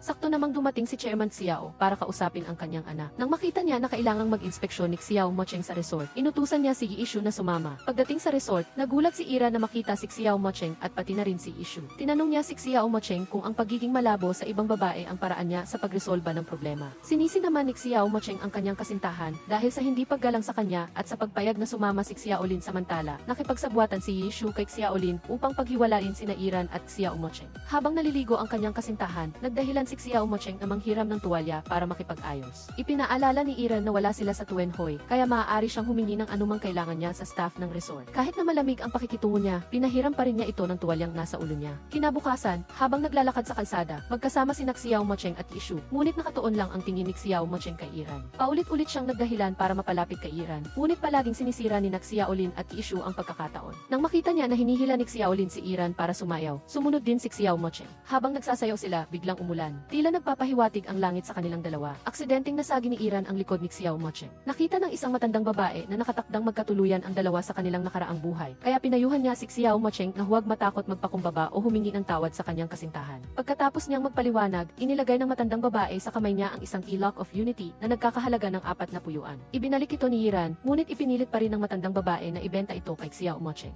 Pinalitan niya ito ng ibang kulay at magkasama silang naglagay ng key lock of unity. Ihintayin niya si Iran habang buhay. Pinapalo ni Yishu si Iran. Nalaman ni Iran na natapilok si Xiaolin habang tumatakbo sila sa ulan. Ilang sandali pagkatapos, bumalik si Xiao Mocheng sa resort at nagalit nang makita ang kanyang kasintahan na pinapalo ang paa ng ibang lalaki. Tahimik siyang lumapit at sininyasan si Iran na bumalik sa kwarto. Sinamantala niya ang pagkakataon na turuan ng leksyon ang kanyang karibal. Pagkatapos ng hapunan, inamin ni Yishu dahil sa epekto ng alak na naiinggit siya kay Iran. Tinahangaan niya si Iran dahil sa pagiging bukas nito at hindi nag-iisip ng 2 beses bago gawin ang isang bagay. Bukod pa rito, hindi siya nagpapanggap. Ngunit naiinggit din si Iran sa kanya. Si Yishu ay ipinanganak na mayaman, samantalang siya ay karaniwang tao lang. Sinabi ni Yishu na wala siyang pera, kapangyarihan at pamilya. Hiniling ni Yishu na ibigay na lang ni Iran si Xiao Mocheng sa kanya. Mariing tumanggi si Iran dahil hindi siya isang laruan ng sinuman. Mula sa likod, hinila ni Xiao Mocheng si Iran pabalik sa kwarto. Sa huli, naintindihan din ni Yishu ang nararamdaman ni Xiaolin sa pagkabigo sa pag-ibig na para siyang isang payaso sa mata ng taong gusto niya. Sa nursing home, dinala ni Iran si Xiaolin para bisitahin ang matanda. Binilhan siya ni Iran ng food spa machine. Masayang nakilala siya ng matandang babae at sinabi sa kanya na huwag mag-aksaya ng pera. Kailangan lang daw niyang papuntahin si Xiao Mocheng upang imasahe siya. Nang tanungin siya ni Iran tungkol kay Xiao Mocheng, sinabi ng matandang babae na madalas itong pumupunta roon.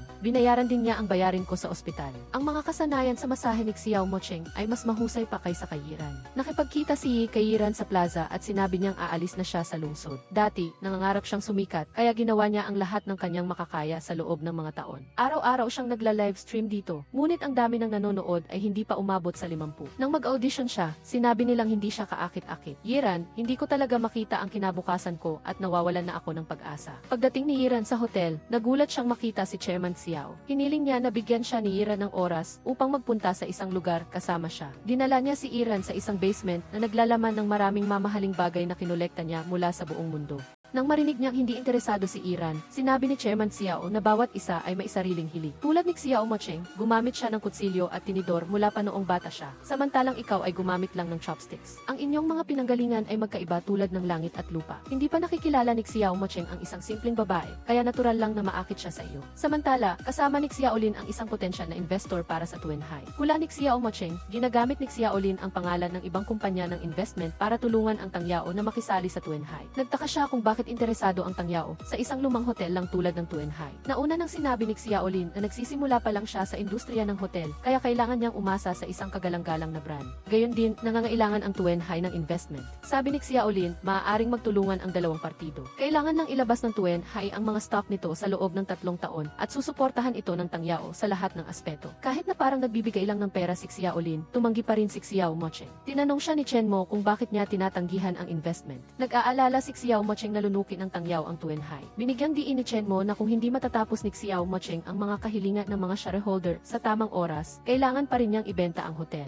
Nang may dumaan na isang celebrity, mabilis na tinawag ni Xiao Lu si Iran para tingnan ito. Ang pangalan niya ay Gao Xu, isang dating sikat na celebrity. Siya ay inimbitahan na maging brand ambassador ng isang cosmetic brand. Sa panahon ng paglulunsad, biglang sumugod ang isang fan sa entablado. Mabilis siyang pinigilan ni Xiao Mocheng, ngunit natumba ang karatula sa ulo nito. Sa ospital, narinig ni Iran ang doktor na nagsabing ginawa nila ang lahat ng kanilang makakaya. Nanginginig siyang tinawag ang pangalan ni Xiao Mocheng, ngunit ang boses ni Xiao Mocheng ay nagmula sa ibang pasyente na nasagasaan din ng karatula, ngunit hindi nakaligtas. Tinanong ni Iran ang kanyang kasintahan kung bakit siya sumugod para yakapin ang isang baliw na fan. Nagpanggap si Xiao Mocheng na nasasaktan para may dahilan siyang yakapin ang kanyang kasintahan. Pinagbawalan siya ni Iran na tumingin sa kanya nang may pagnanasa sa kanyang mga mata. Sinabi ni Xiao Mocheng, "Yiran, I'm sorry to have worried you. Tinitiyak ko sa iyo na walang anumang makakapaghiwalay sa atin." Sina Yiran at Xiao Mocheng ay naglilinis sa silid ni Gao Xu. Sinubukan ni Iran na itapon ang isang itim na bag sa banyo. Agad itong inagaw ng manager ng artista na si Xiao Dai. Sa loob ay isang bag ng pera. Sinundan ni Yiran si Xiao Dai at nakita siyang ibinibigay ang pera sa isang lalaki. Nalaman ni Iran na gumamit lang si Gao Xu ng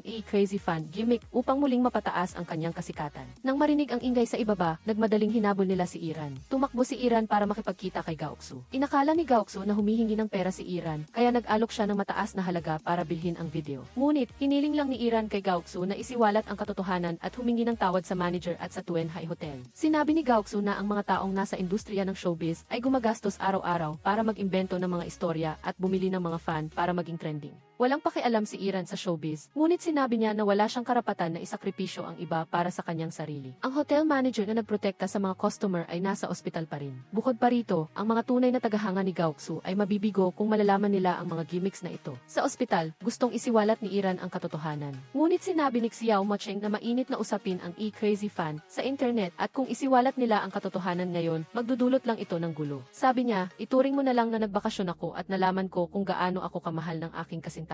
Sa labas, nakita ni Issue na masaya sila kaya hindi na siya pumasok. Nang magkita sila ni Xiaolin, inamin ni Issue na talo siya kay Iran. Tinanong ni Xiaolin kung talo siya dahil sa kanya. Biglang lumapit si Issue at nakinig sa tibok ng puso ni Xiaolin na patawa si Issue dahil sa kanyang reaksyon. Ikaw ang na-in-love sa kanya. Pagbalik ni Iran sa hotel, narinig niya ang balita na nagpasya si Gao Xu na umalis na sa showbiz. Nakipagkita siya kay Iran sa tabing dagat. Naalala ni Gao Xu noong bata pa siya kung paano siya hinahangaan ng mga tao dahil sa kanyang ganda at boses. Sumisigaw sila na mamahalin nila siya magpakailanman, kaya isinakripisyo niya ang pag-ibig at pagkakaibigan. Ngunit sa edad niyang ito, wala nang sinuman ang nakakaalala sa kanya. Alam niyang hindi na niya maibabalik ang kanyang kabataan, kaya gusto na niyang bitawan ang nakaraan para gumaan ang kanyang pakiramdam. Diretsong pumunta si Iran sa opisina ng chairman at sinabi na hindi niya susukuan si Xiao Mocheng. Inamin niya na may malaking pagkakaiba sila. Ngunit, 3 henerasyon na ang nakaraan, sino ang hindi nagmula sa mahirap na pamilya? Bukod pa rito, sa palagay niya, dapat gumugol ang chairman ng mas maraming oras upang mas makilala ang kanyang anak. Sa plaza, nag-livestream si Yi sa huling pagkakataon at nag-alay siya ng kanta sa kanyang ilang tagahanga. Sa ilalim ng malakas na ulan, umiyak siya habang kumakanta dahil kinabukasan, kailangan na niyang talikuran ang isang huwad na panaginip na hinabol niya sa loob ng maraming taon. Ngunit, ang nakakaantig na kanta ng maliit na batang babae ay kumalat sa buong social media. Sa Tuenhai, hinahawakan ng isang bisita sa kwelyo si Old Kui. Sinabi ng bisita na iniwan niya ang isang bote ng bagong bukas na wine sa mesa at ininom ng matanda ang lahat. Ipinaliwanag ni Old Kui na nakita niyang may kaunting natira sa bote habang naglilinis. Akala niyang naiwan ito ng bisita. Nang makita siyang galit, agad na humarang si Xiao Mocheng sa harapan ni Old Kui. Nagpakumbaba siya at humingi ng paumanhin at nangakong papalitan ang wine. Nang marinig ni Iran na natanggal sa trabaho si Old Kui, tinanong niya si Xiao Mocheng kung bakit niya ginawa iyon. Sinabi ni Xiao Mocheng na uminom si Old Kui habang nasa trabaho at kinuha ang ari-arian ng isang bisita nang walang pahintulot. Ang parehong mga aksyon ay lumalabag sa mga patakaran ng hotel. Pag-uwi sa dorm, ipinaliwanag ni Old Kui na siya mismo ang nagdesisyon na mag-resign.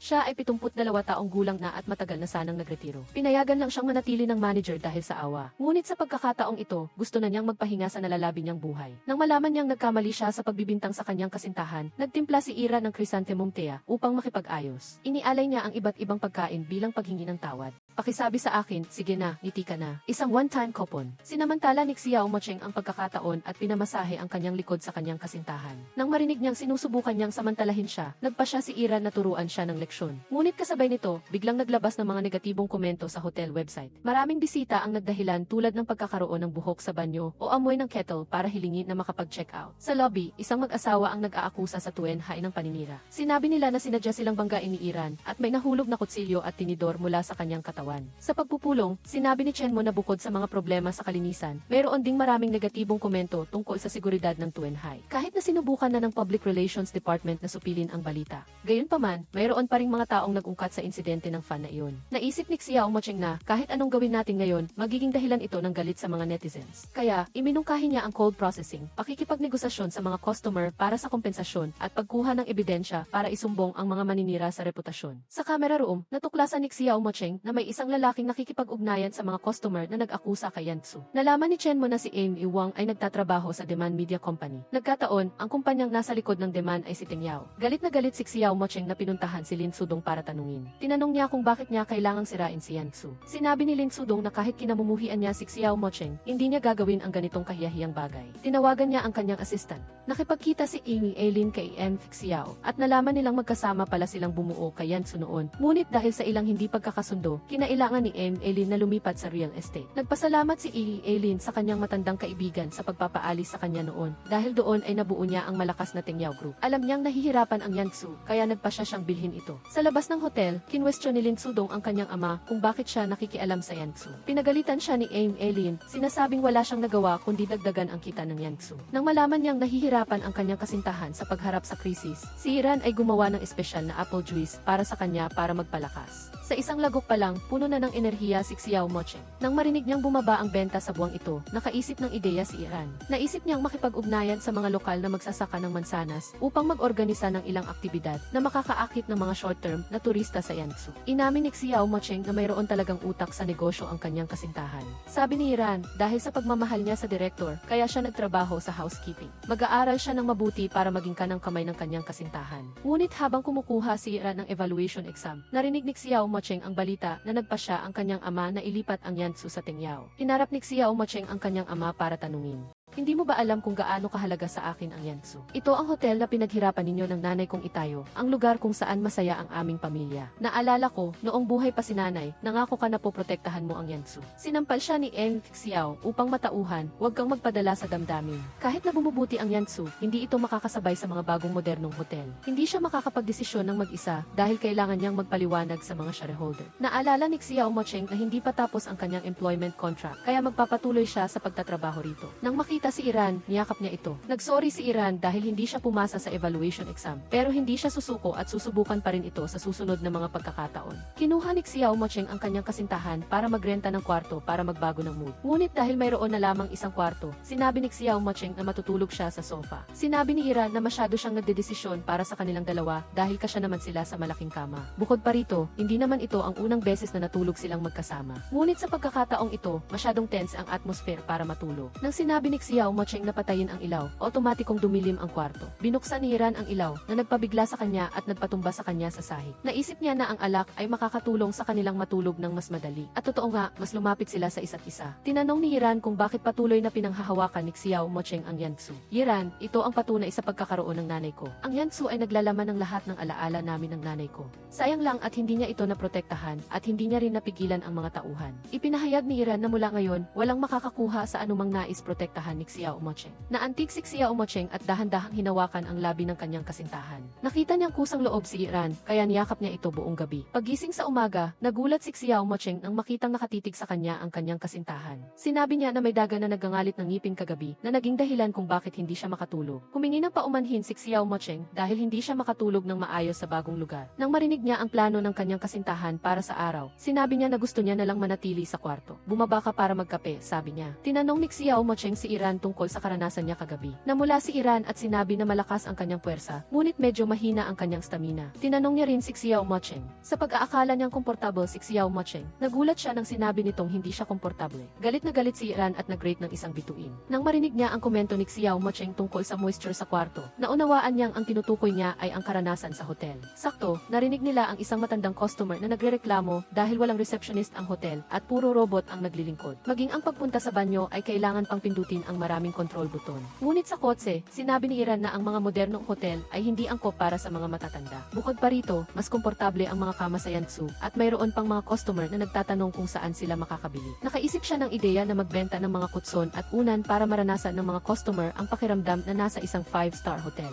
Ang Ang bawat hotel room ay magiging isang experiential store kung saan kung ano ang gusto ng customer ay mabibili nila kaagad. Ang Yansu ay magbibigay ng libreng delivery sa kanilang bahay. Binubuod ni Xiao Mocheng na ang pagiging experiential store ng mga kwarto ay makakatulong sa mga customer na manatili at mag-online shopping ng sabay. Naniniwala siyang ang ideyang ito ay makakapagligtas sa Yansu. Gayunpaman, tumawag si Chen Mo para magulat na sa umaga. Pipirmahan na ng chairman ang transfer contract sa Tingyao. Hindi sumuko si Xiao Mocheng at patuloy pa ring lumalaban hanggang sa huling minuto. Sinabi niya kay Iran na magmaneho para makapaghanda siya ng business plan para sa meeting. Tinutulan ni Xiao Mocheng ang paglilipat ng Yansu. Hiniling niya kay Elin na umalis muna ng 0 minuto para makausap niya ang mga shareholder. Naalala ni Xiao Mocheng na sa kontrata, pinipilit ng Tingyao na mag-ipo ang Yansu sa loob ng 3 taon. Ngunit maraming variable sa panahong iyon. Kung malugi ang Yansu, lalamunin ito ng Tingyao. Bukod pa rito, nagpapatupad ang Tingyao ng mga smart hotel na kahit na nakakatipid ng 70% sa mga tauhan, hindi ito angkop para sa mga matatanda. Iminungkahi niya ang isang paraan, pagsamahin ang pananatili at e-commerce, at gawing 2-in-1 business model ang Yansu. Ayon sa survey, pinahahalagahan ng mga customer ang karanasan nila sa Yansu, salamat sa mga gamit na ginagamit ng hotel sa loob ng 25 taon. Naniniwala siya na sa loob lang ng 3 buwan, ang Yansu ay makakakuha ng kita na katumbas ng 1 buong taon.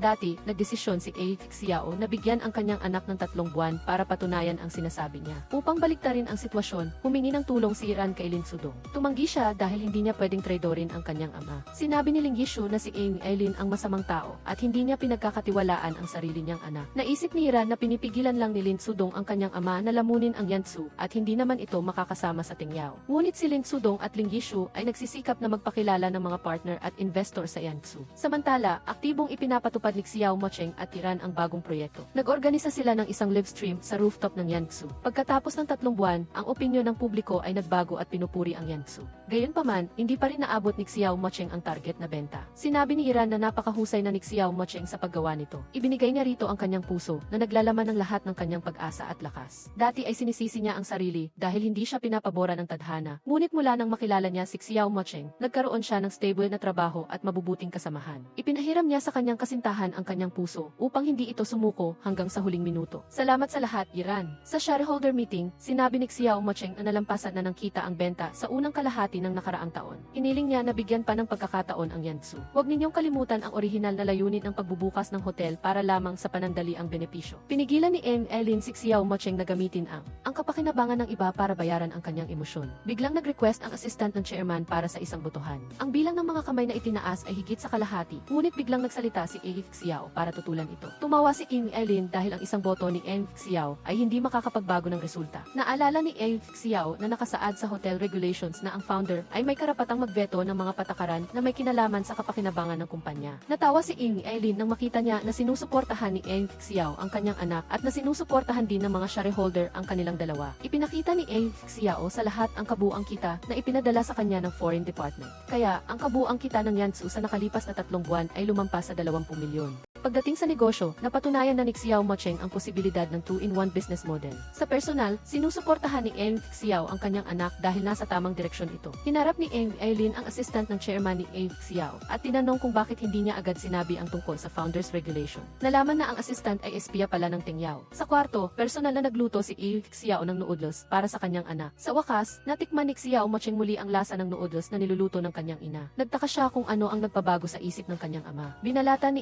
Xiao ang lollipop habang inaalala ang pag-uusap nila ni Iran. Humiling si Iran sa chairman na huwag isuko ang hotel dahil para kay Xiao Mocheng, ang Yansu ay isang alaala ng pamilya. Tinanong niya ang chairman kung hindi ba't ang buong buhay niya ay para rin sa kanyang pamilya. Kung kumikita ka ng maraming pera pero nawawala ang mahal sa buhay, sulit ba ito? Kung ang panalo o talo ay mas mahalaga kaysa sa pamilya, hindi ka karapat dapat maging asawa o ama. Naisip ni Xiao na si Iran ay mukhang-mukha sa ina ni Xiao Mocheng noon, parehong desidido at matapang. Pagkatapos niyang sabihin iyon, bigla siyang bumagsak sa sahig. Samantala, pinagalitan ni Eileen ang kanyang suwail na anak dahil sa pagpapakilala ng mga business deal sa Yansu. Naisip ni Ling Sudong na ang pagbili ng Yansu ng kanyang ama ay parang pagkolekta lang ng mga antigong bagay. Galit na galit si Eileen at bumagsak siya sa sahig. Sa ospital, nagkataon na narinig ni Eileen ang isang pamilyar na boses. Nagkita ang dalawang matanda na parehong may mataas na presyon ng dugo. Ngunit patuloy pa rin silang nag-aaway. Inisya ni Eileen si Xiao na hindi magtatagal ang Yansu. Nagpasalamat naman si Xiao kay Ling Sudong sa pagtulong sa Yansu. Nang makita niyang inaatake sa puso ang matanda niyang kaibigan, dali-dali siyang tumawag ng doktor. Nang makipagkita sa kanyang kasintahan, inamin ni Xiao Mocheng na siya ang nagsabi sa Yifi na ibagsak si Iran. Naisip niyang hindi niya dapat ginawa ang desisyon ng mag-isa, ngunit gusto niyang bigyan siya ng mas malaking espasyo para sa pag-unlad. Sinabi rin ni Iran na aalis muna siya ng ilang sandali. Nalaman niyang ang kondisyon ni